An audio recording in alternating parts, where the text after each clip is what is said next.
Welcome back to iWizard. Nikki here. If you've been considering reading Green Rider by Kristen Britain, here are 9 reasons why you might want to take the wild ride. Stay tuned.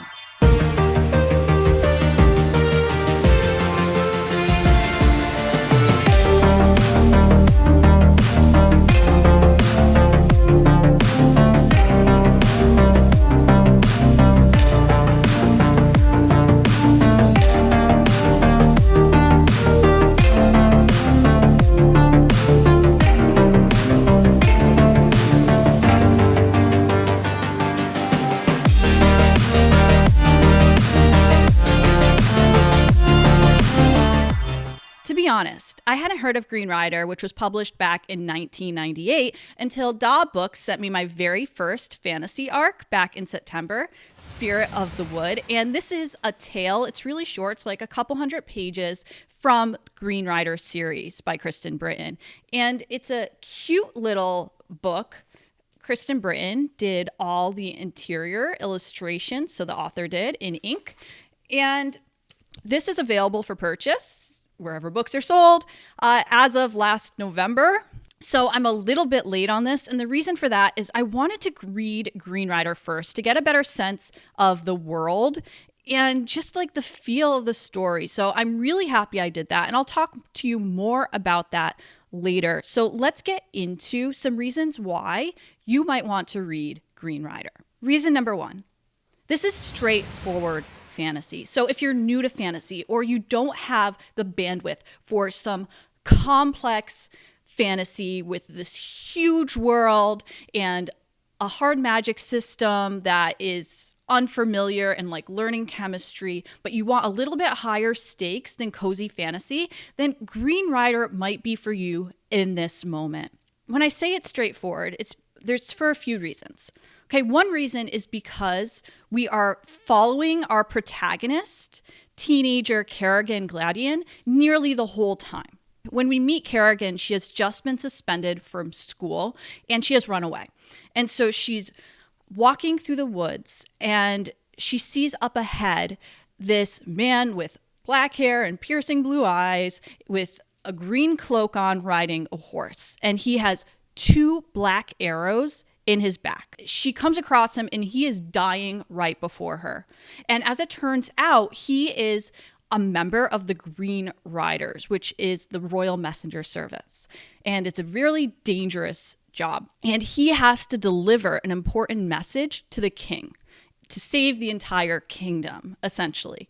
And so he passes on his dangerous mission to Kerrigan. And so we follow her adventure the whole time, mostly. Okay, we jump to a couple different perspectives to build up some suspense, but it's pretty straightforward.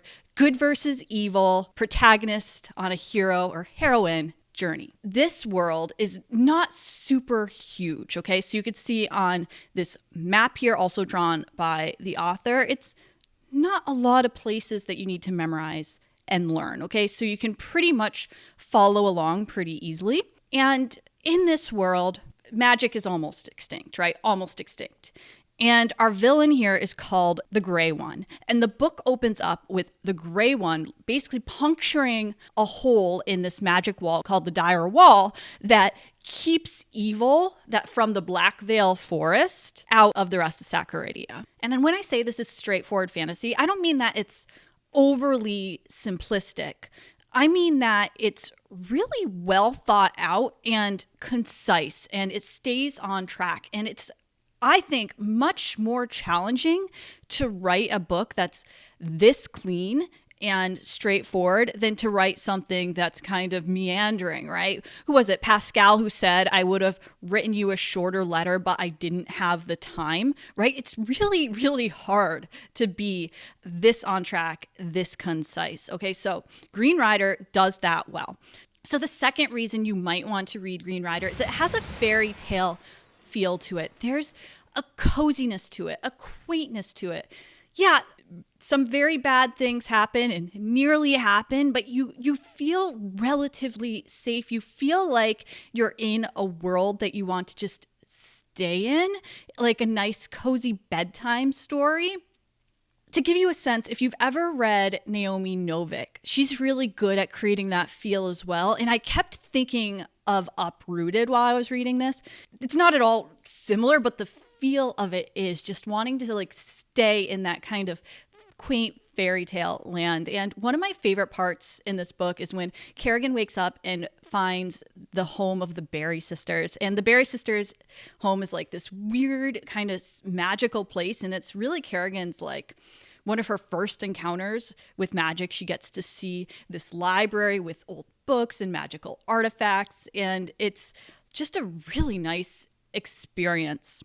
And to like kind of add to that kind of fairy tale like element is, yes, freeing Kobold Bay dies right at the beginning, but his ghost stays around and kind of helps Kerrigan out along the way. So she has a little helpful ghost companion. Okay, reason number 3, the story is integrated with nature. And I know that's really what fantasy is in large part, right? It's usually integrated with nature. But Kristen Britain is exceptional at this, and Saccaridia definitely feels real. You feel like you're there while you're reading the story. And the reason for that is that Saccaridia is based on a real location. It's based on Arcadia National Park in Maine, where Kristen Britain was a park ranger for a long time. She might still be a park ranger in some capacity there. And she gives you like a little taste, like a little smell of something, a little feel of something that to really make you feel like you're on the journey with Kerrigan without actually stepping back and giving these long, sweeping nature descriptions. Okay, she's really good at incorporating a little bit of wildlife with some geology and some botany. It's really, really well done. And reason number 4 is the Audible narrator, Ellen Archer. And I'm someone who is not good at audiobooks. My mind wanders. I start thinking about all these other things. I am not great at multitasking. Like when I'm doing something, I'm 100% focused on that thing and I tune everything else out. So if I am just focusing on something, I want to read a book with my eyes. And unfortunately, I can't always do that. And I am also someone who absolutely hates driving. All right, so back in high school, senior year, they do the class superlatives. And I was nominated for some good ones. Class artist, class athlete. What I won was worst driver, which is not wrong. I am still, to this day, super uncomfortable on the road. I drive completely white-knuckled, only paying attention to the driving just because I just am so terrified all the time that it's really hard for me to like relax and do anything else. And I used to have an amazing commute back in grad school. I was able to walk to Cornell in Ithaca, up the beautiful Fall Creek Gorge Trail, onto campus. It was like this wondrous experience. I would rather walk in minus 20 degree Fahrenheit winter where the air hurts your face. It goes through all your clothing, no matter how many layers you have, and you're just frozen solid. I would do that for miles any day over having to drive somewhere. Okay, so unfortunately, now I have a commute. And I only live 22 miles from my workplace. So I thought, when I bought this condo with Jordan, I thought, that's not so bad. It'll be like a 35-minute ride in. It is on occasion when there's not traffic, but we live in the Boston area where there's always traffic. So it's usually like around 80 minutes one way. And so I had to really get into listening to books to keep myself sane, okay? And so it can't be an overly complex book as I want to be alert to my surroundings. And this was a really, really great book for me to listen to. Okay, so Ellen Archer, the Audible narrator, I looked her up just to see like what else she narrates. Well, she narrates the entire Green Rider series, so all 7 novels and 2 tales. So there's that. And she also narrates a bunch of James Patterson books, so usually. But her voice, she does so well with the narration that it also gives it that like warmth and that feel like you're in another time in a fantasy land. And she was really, really, really great with different accents and different tones. And it was I think for me, perfect to listen to her at like 1.2 speed. So I can listen to it one way on my commute because on the way in, it's easier for me to do than when I'm exhausted on the way home. But it has been a really nice experience, and I'm considering just exclusively for the time being listening to the entire Green Rider series on my commute into work. I feel like that would be a much better use of my time. Reason number 5, Green Rider is entertaining. It's actually just a joy to read. I never hit a point where I was kind of like tapping my foot like, all right, let's move on. Okay, I want to get to the next chapter. Oh, how much more do I have to go? It was none of that. I just genuinely enjoyed the story. Okay, it wasn't life-changing or anything like that, but I really did enjoy it. So reason number 6 is that if you are a person who loves horses and loves reading stories that pay attention to horses, then this might be the series for you. So horses in this series have a very special bond with the Green Riders, each one. And the horses are all named after birds. The Green Riders are taught to take very good care of their horses. And so there's lots of horse details throughout this book, at least, and I'm sure the rest of the series. Reason number 7, girl power. In Green Rider, just about every single female character is strong, okay, and pretty much plays an important role in the story. So going beyond Kerrigan. And there's, of course, the female Green Riders. They're all called Greenies, all the Green Riders, who are super impressive. The captain of the Green Riders is Laren Mapstone. She has this gruesome scar across her face and down her neck at least. And so we know that she's been through some stuff. And if you're interested in learning more about Laren's backstory, you learn more about it in Spirit of the Wood. Okay, so that is Laren Mapstone's tale there. Okay, so even if they're female characters that aren't necessarily good guys, they tend to play an important role in the story and come out strong in the end. And when I was getting ready for this video, I started to scroll through Goodreads just to kind of get a sense of like, all right, what's the temperature on this book? What have people said? And at the very top review is from Robin Hobb. And I really like her take on this because she wrote about how Daw had sent her an arc of Green Rider like a very long time ago, and it just like sat on her shelf for a while, and eventually her youngest daughter asked if she could read it. All right. And so her youngest daughter was a teenager at the time and just became obsessed with Green Rider and the whole series.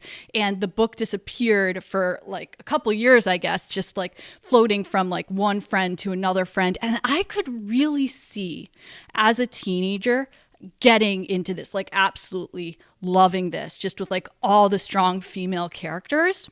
And I'm not saying that Green Rider is YA. It's not written like that at all. All right. But it's written straightforward enough, like not so overly complicated, where I could see really reading it as a teenager and enjoying it. So I think that was really an excellent point that she made. Reason number 8, destiny. And I'm sure, like me, a lot of other fantasy readers love reading fantasy because there's this whole idea that the main character or characters are particularly important to the world. They have some kind of destiny to fulfill. And the Green Riders are not filled with people who just decide, I want to be a royal messenger, I'm going to sign up to be a Green Rider. They are chosen as Green Riders. And the way they're chosen is there's this winged horse pin that finds them, that comes into their possession, and they start to hear the beating of hooves. Like they have this call that they need to ride, and they bond with a horse. And the pin amplifies any kind of special ability that's innate to each rider. So each rider has their own kind of magical power, their own special power. It's usually like one thing. So for example, Captain Mapstone, her special ability is being able to tell whether someone is speaking the truth or lying. And it's kind of this like telepathic ability. And some abilities are more rare than others. It just really kind of depends on what the role of the rider is. And most riders are released from their contract, meaning like the pin kind of escapes them and finds someone else after a few years. And so that brings me to number 9, Spirit of the Wood. Okay, we learn a little bit more about Laren Mapstone. She's Lieutenant Mapstone at that time. She's been a Green Rider for like a little over half a decade, I believe, which is very long for a Green Rider. And so going back to Green Rider, she's been a Green Rider for a very, very long time. So she has not been released from her duty yet. And she has, and her ability is one of the really rare ones. Spirit of the Wood, the whole concept of it and idea for it actually came from one little piece, one fraction of a scene in Green Rider. So at one point, Kerrigan makes her way to a Green Rider way station. Okay, so it's this special place that only Green Riders can find. It has different protections on it, some magical protections. So at some point, Kerrigan starts reading this Green Rider logbook that's filled out by every Green Rider who has stayed at the safe house at the way station. And there's one entry in there from T. Bankside. The excerpt reads, "Chased by brigands all the way from north, Lieutenant Mapstone's knife wound festering badly. She's burning with fever. Don't know if she'll live the night." And so Spirit of the Wood, the Green Rider tale, is from the perspective of T. Bankside. Okay, so that's Tavin Bankside. And he's a young Green Rider who is under the wing of Laren Mapstone. And he refers to Laren as the Ice Lady because she really closes herself down to everyone. She doesn't let people in. She is wounded early on in the book, and he's trying to help her recover in this way station. And Tavin also has a rare ability, and his ability is he's an empath. So he can really strongly feel other people's feelings, and it's amplified by his horsewing pin. And so he's really struggling because Laren has a past, okay, a really traumatic past. And so really this whole tale is just Tavin learning about his own abilities, struggling, dealing with all of the emotions that come through him, and just like really feeling like horrible, like he can't stand it anymore. It kind of reminds me of that episode of Buffy where she gets wounded with some venom that gives her the ability to hear everyone's thoughts, and it becomes way too much. And you get that feeling while you're reading this tale. The tale itself is pretty unique for fantasy in that it's really more internal, the battle that's going on in this book. It's not kind of your typical go on an adventure. It's a whole different type of adventure, okay, where Tavin is trying to learn more about himself, and he comes to find that he has a very special role to play in everything, okay? So that ties into destiny there. Like, so he is important in this moment. So a little footnote here on reading order. If you're someone who really likes to read in books in chronological order based on like where they fit into the story, I suggest you don't do that here, because in order to, I think, really appreciate Spirit of the Wood, you have to read Green Rider first, because you won't really get a sense of who the Green Riders are in Spirit of the Wood, who Laren Mapstone is, why she's important, why are we focusing on this main character's emotions the whole time and this other character's healing journey, like what is going on? So I'd say definitely read Green Rider before Spirit of the Wood. And honestly, the epilogue in Spirit of the Wood really, really got me. She got me good, Kristen Britain. You did.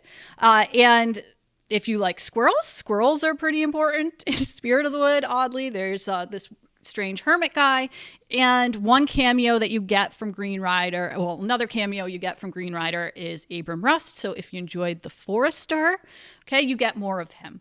All right, so there's a lot you can get into with Green Rider series. Okay, it's a really enjoyable read, and I'm having a lot of fun actually listening to it as well. Okay, if you just want something to just help you escape and wind down and relax. And I'm coming really close to the end of my winter break here in that I have to really shift gears and start focusing on getting ready for the semester. But I'm going to lean into coziness as much as I can. So my next read, that I'm currently reading it and enjoying it so much, is Legends and Lattes. So look out for that video and make sure that you subscribe to this channel if you have not already. Like this video, follow us on Facebook and Goodreads, and I will see you next time. Bye.